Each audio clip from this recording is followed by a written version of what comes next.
लाडक्या बहिणींसाठी आनंदाची बातमी आहे. लाडकी बहीण योजनेचा फेब्रुवारी महिन्याचा हप्ता हा पुढील 2 ते 3 दिवसांमध्ये पात्र लाभार्थ्यांच्या खात्यामध्ये जमा होणार आहे.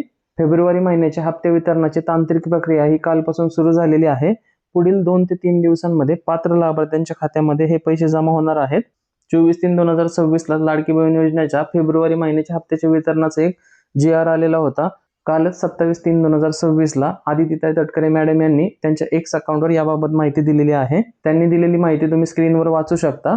मुख्यमंत्री माझी लाडकी बहीण योजनेतील सर्व पात्र लाभार्थ्यांना फेब्रुवारी महिन्याचा सन्मान निधी वितरित करण्याची तांत्रिक प्रक्रिया आजपासून सुरू करण्यात आलेली आहे. पुढील 2 ते 3 दिवसांमध्ये सर्व पात्र लाभार्थ्यांच्या आधार संलग्न बँक खात्यात हा सन्मान निधी जमा होणार आहे. तसेच ज्या लाडक्या बहिणींची KYC चुकली होती त्यांनी त्यांच्या KYC मध्ये लवकरात लवकर दुरुस्ती करून घ्यावी. 31/3/2026 पर्यंतच तुम्हाला ही मुदत आहे. त्यामुळे लवकरात लवकर ज्यांची KYC चुकली होती त्यांनी त्यांच्या KYC मध्ये दुरुस्ती करून घ्यावी. तर अशी महत्त्वपूर्ण माहिती होती. इतरांना नक्की शेअर करा. धन्यवाद.